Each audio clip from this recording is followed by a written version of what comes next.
It's worth, I think, reviewing Nadine Dorries' extraordinary time in the House of Commons in the last couple of years, because she has dominated the way things work or don't work, and she encapsulates in many ways the problems that we've got: an incoherent and directionless ministerial force. Come on up here. Come on. And one of the problems, we start off with her criticism of her own side. Let's just hear that. I'm actually shocked that the Prime Minister himself has kind of opened the door on free hits at me from anybody who wants to make them throughout the summer. And it's kind of whipped up a public frenzy, and it's resulted in the police having to visit my home. But this nonsense. She talks in this interview about, I became under sustained pressure. It's from somebody who claims to have written books. I find, even with excuses of dyslexia, this is so bizarre. Her choice of language, her failure to say what she means, and her reliance on slogans. This is exactly what is happening across the party. It's not just Nadine Dorries. This is the way our elite, our class of, our governing class is behaving. It is incoherent. Nadine Dorries is just an extraordinary example of that. When she announced that she was going to leave, she then didn't do so. So listen to what she's got to say on her television programme, which then became the organ of communication. Who drank the Kool-Aid and got rid of Boris Johnson are already asking themselves the question, who next? And I'm afraid that the lack of cohesion, the infighting, and occasionally the sheer stupidity from those who think we could have removed a sitting Prime Minister who secured a higher percentage of the vote share than Tony Blair did in 1997, just 3 short years ago, that they could do that and the public would let us get away with it. I'm afraid it's this behaviour that I now have to just remove myself from. And so, despite it being a job that I've loved for every year that I've done it, I'm now off. My gosh, I just said it out loud. There's no going back now. Wow. So, guys... There we are. I said it. I'm going to do it. I'm going to go immediately. But 2 months later, it took her 2 months. Let's have a look at her. Again, more confusion in her job as DCMS minister. That's the minister in charge of sport as well. And she gets confused. She gets confused over tennis pitches, tennis courts, tennis pitches.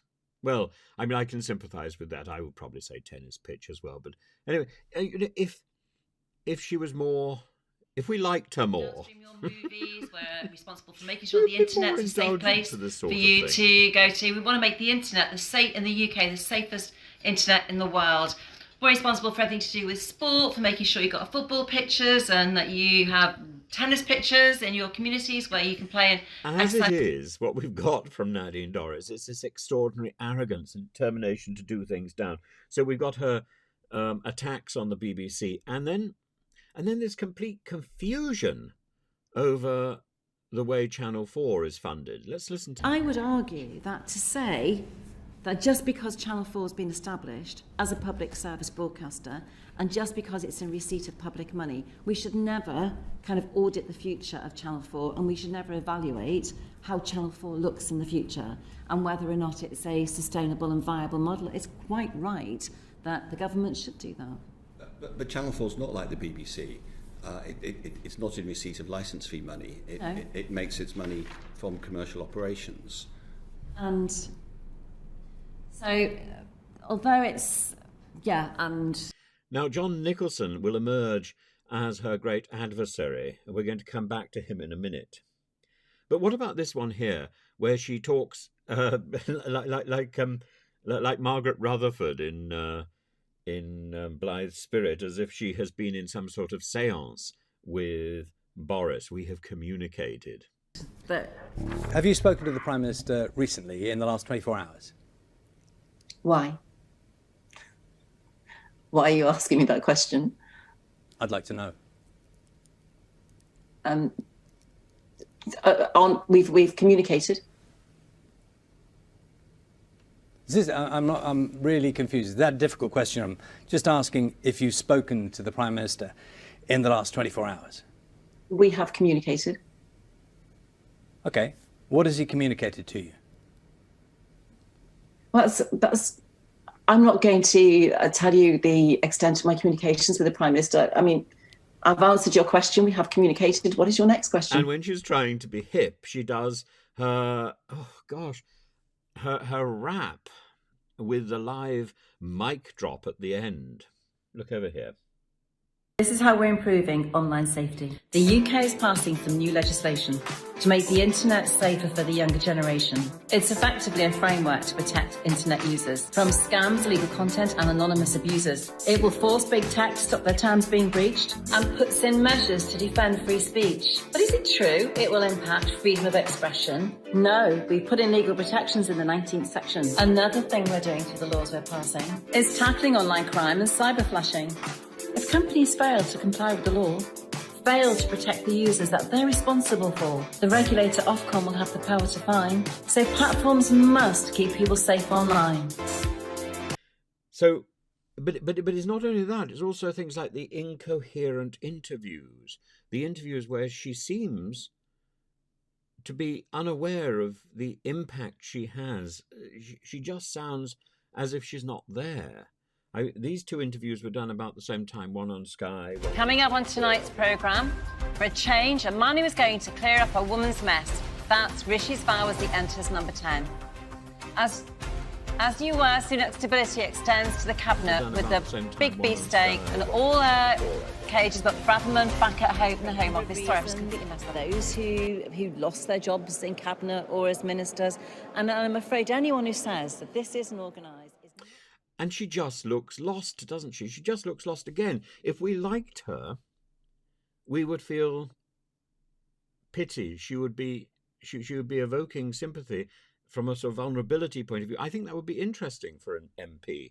But, you know, all you have to do is look at the coverage of her resignation. There's a universal cheer.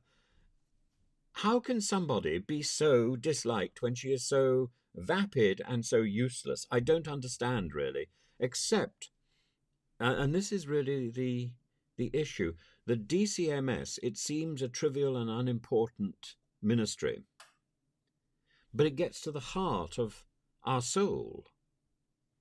Our soul is represented by our culture, and whether that's in the theatre, whether that's on television, whether that's on the internet, or whether that's on the football pitches or the rugby pitches or the tennis courts, it gets to the heart of who we are and who we have become. We are a nation that is now dominated by our culture,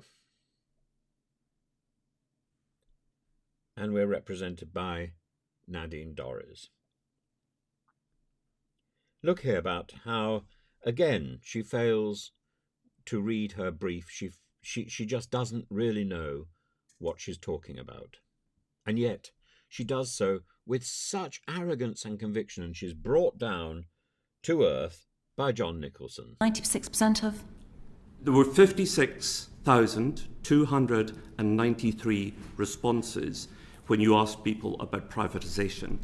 What percentage of those 56,000 supported privatisation? I think the figure was about 96%, but also 40%. I'd like to finish answering the question, if that's possible, Chair. Yeah. 46,000 of those respondents were from a politically motivated organisation called 38 Degrees, who actually rewrote the consultation question in a far more leading way than was in the consultation.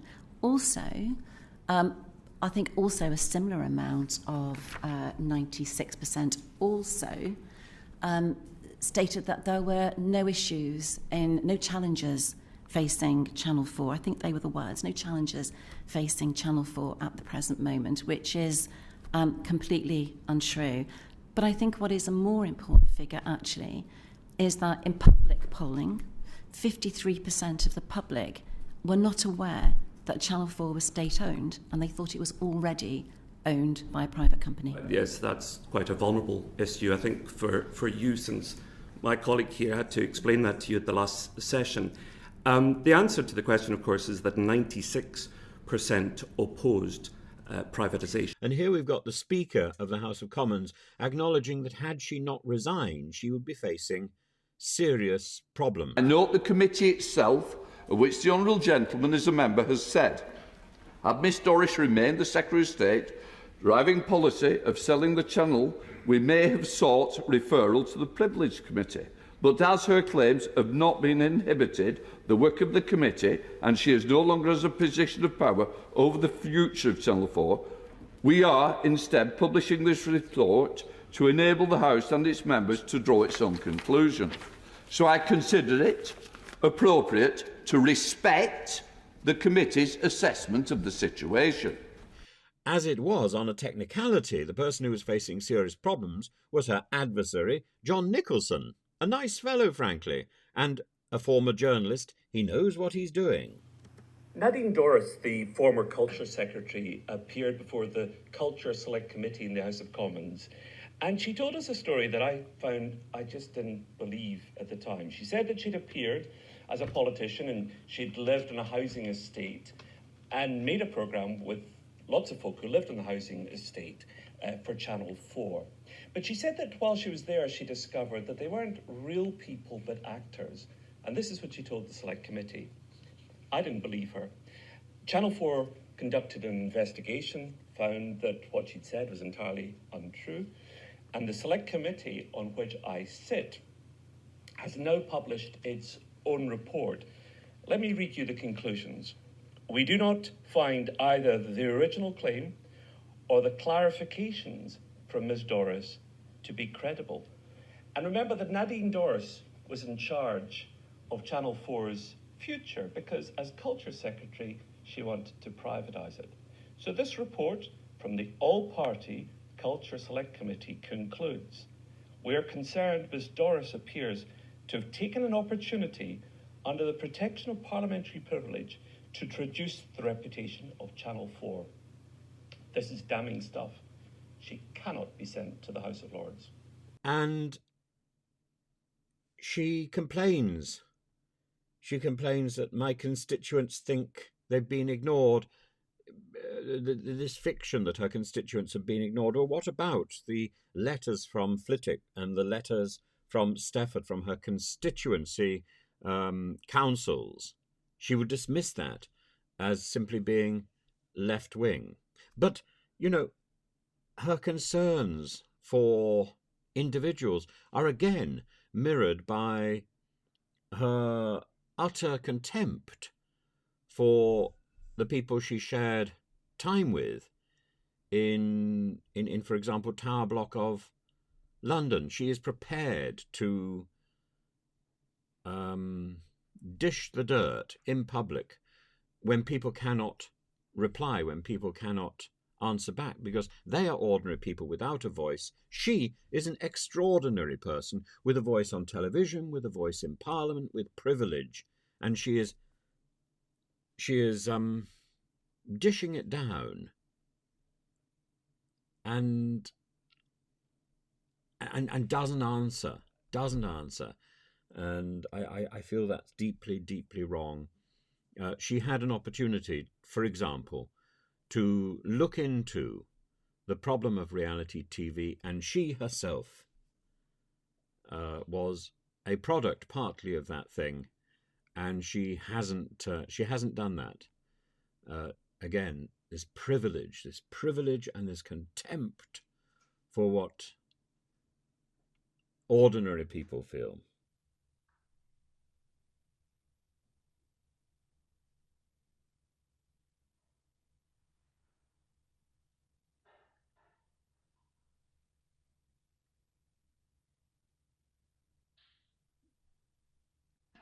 What I would say, oh, for goodness sake,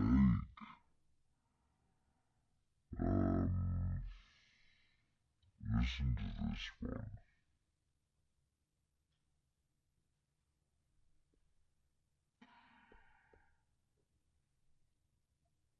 And finally, there's her insistence that there was no cake. Well, this is an interesting interview because it's with Dan Wootton, and Dan Wootton has made his own mark on recent stories in the last few weeks, and here we've got the two of them together, Dan Wootton and Nadine Dorries.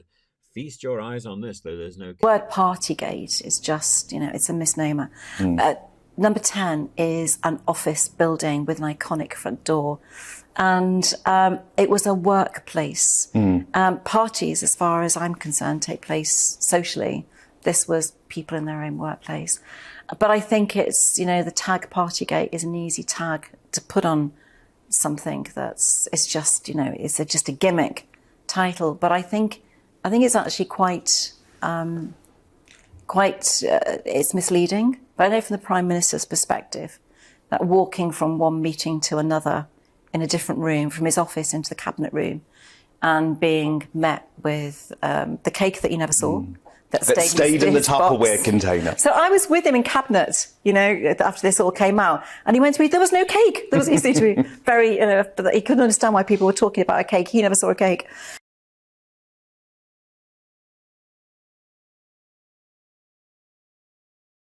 Cake.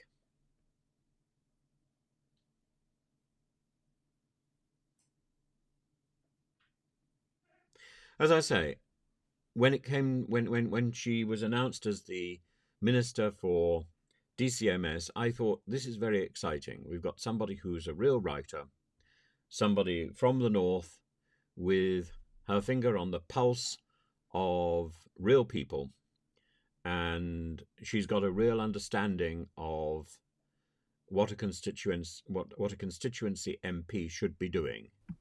This nonsense about the media can attack you, or the media can whip up your constituents to vote against you, or can get you recalled is complete nonsense. There wasn't a national newspaper or television programme or political programme or radio station that didn't have it in for me during that month when I was in Australia. And you would think that my entire constituency, I'm not going to give away at all, you would think that my entire constituents absolutely loathe me. Well, they didn't. They didn't. In fact, hardly any of my constituents signed that petition at all. And this is the reason why. No, this is the reason why. I think you've had actually far enough time tonight in terms of interventions. They didn't, because they know the kind of MP that I am. These amendments are voted for. I think it's vital because some of the arguments that have been put forward tonight, that, so many people, you could be removed from your constituency because of your position on a particular policy. If you're a good MP, that's nonsense. That you could be removed because there was a political row against you. I can assure you that the 766 people who I am sure signed that petition were all members of the opposition. So it isn't enough. It's like, during the 2009 expenses crisis, one thing we did know was this, that everybody nationally hated MPs, but when it came to a constituency by constituency basis, many constituencies said, well, we don't like MPs, but are MPs okay? And that's because they know what you do for them. They know the type of person you are. Where MPs do fall down is when they ignore their constituents. And yet, for the last few years, she has been a disgraceful cheerleader for the worst excesses in our Parliament. And I think there's a lot to be said for loyalty. But loyalty to what? To nonsense. But this nonsense that my constituency and my constituents have been ignored, it is nonsense. Rishi Sunak became Prime Minister without a single member's vote or a vote from the public. No one has voted for him to be in that job. There's been no emergency fiscal measures, no emergency budget, no debate. There is no plan. It didn't need to be this way. It didn't need to be this way. And this obsession with bringing people down with nastiness, this obsession with tittle-tattle and gossip.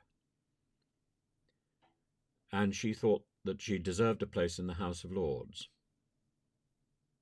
She deserves a place in the back of a pub, and I imagine that's where she's going back to, and fine. She's welcome to that. It's not anywhere I'm likely to visit, and I think she's wasted so much potential. And when history is written, people will look to her to see why she achieved nothing, and why she got in the way of what could be achieved. But we've had a string of 13 ministers for the DCMS, all of whom, under this government, have done nothing.